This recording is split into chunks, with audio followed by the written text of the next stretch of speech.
Every time her parents drove to school to pick her up, it made her feel extremely embarrassed. You have seen no stir.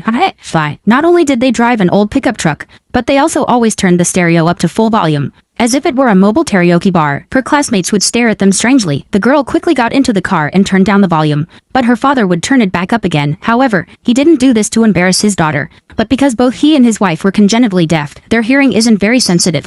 Seeing her classmates staring at them, the girl nervously pulled up her collar, but that wasn't the most embarrassing part for her. Her father once used profanity during a meeting and had Ruby stand up to speak for him. Suck my death. Not only that, but even when her father went to see a urologist, Ruby had to accompany him and act as a translator to describe his embarrassing symptoms. Ruby quickly interrupted her father, saying the doctor already understood his condition. The doctor advised her parents to pay attention to hygiene. Ruby's parents and older brother are all deaf and mute, but God had given her a special blessing, making her the only able-bodied person in the family. However, the cost of this blessing is immense. The family relies on fishing to make a living, and to help her parents go out to sea to fish, Ruby set her alarm for 3 a.m. The reason she went out to sea with them was because only she could use the radio, so their boat could be approved to go fishing. Even selling the fish had to be done by her. Ruby supported the entire family on her own. The morning's hustle and bustle left her exhausted. She didn't even have time to eat breakfast before rushing to school. The life was tough and bitter. Ruby never complained. Sadly, there was no amendment to protect the right to nap. Ruby, breathe in there. Hey!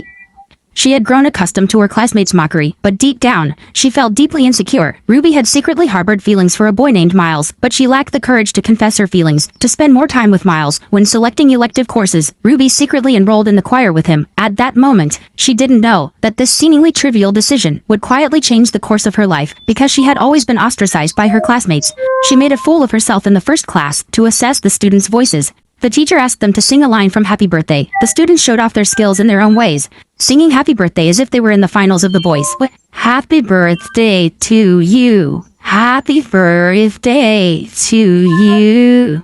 Happy birthday, Mr. Bernardo. Happy birthday to you. Seeing her classmates one more talented than the next, the already insecure Ruby became even more nervous when it was her turn to go on stage. She was so nervous she couldn't breathe, and didn't even have the courage to open her mouth. In the end, she chose to escape to protect herself. She went alone to the lake, and in this quiet little world where no one disturbed her, Ruby was finally able to breathe freely and rediscover her own self. Actually, Ruby still loved singing, and she was quite good at it, but her self-doubt prevented her from expressing herself. After thinking it over all night, the next day she approached her teacher alone. First, she apologized for running away the previous day. Fortunately, the teacher didn't dwell on it. Then Ruby shared her fears. After learning about Ruby's experience, the teacher used the inspiring story of musician Bob Dylan to encourage Ruby to muster the courage to use her voice to showcase the unique charm of freedom. The teacher's